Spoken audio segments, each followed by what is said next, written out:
আলোচনা করা হয়। মনির হোসেন তপু, এটিএন বাংলা, ঢাকা। দেশে ভালো চিকিৎসক থাকার পরও শুধুমাত্র উন্নত প্রযুক্তি এবং আস্থার সংকটের কারণে রোগীরা বিদেশমুখী হচ্ছে বলে মনে করেন বিশেষজ্ঞরা। বিদেশে যাওয়ার এই প্রবণতা কমাতে স্বাস্থ্য খাতের সংস্কার, অবকাঠামো উন্নয়ন ও প্রযুক্তিতে বিনিয়োগ বাড়ানোর পরামর্শ তাদের। এ সময় কম খরচে বিশ্বমানের স্বাস্থ্যসেবা নিশ্চিতে সরকার কাজ করছে বলে জানান স্বাস্থ্য শিক্ষা সচিব ডাক্তার সারওয়ার বারী। ইমদাদুল্লাহ বাবুর রিপোর্ট।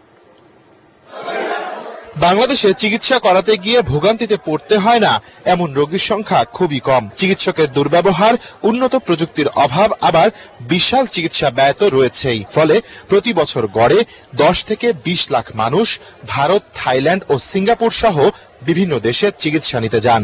এতে খরচ হয় প্রায় $5 বিলিয়ন বা 50,000 কোটি টাকা।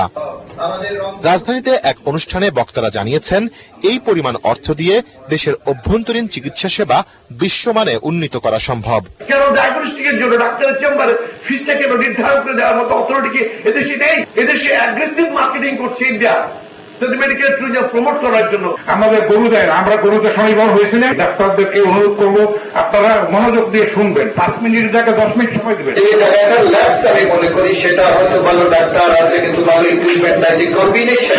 সেই কম্বিনেশনটার অভাব আমার কাছে যেটা মনে হয়। অনুষ্ঠানে স্বাস্থ্য শিক্ষা বিভাগের সচিব বলেন, সংস্কার কমিশন সবার চিকিৎসা সেবা নিশ্চিতে করণীয় নির্ধারণের কাজ করছে। আমাদের ব্যবহারের কারণে অনেক ক্ষেত্রে রোগীরা উন্নত যেতে বাধ্য হয়। আমাদের রিসোর্স আছে, আমাদের দক্ষতা আছে, আমাদের সক্ষমতা আছে।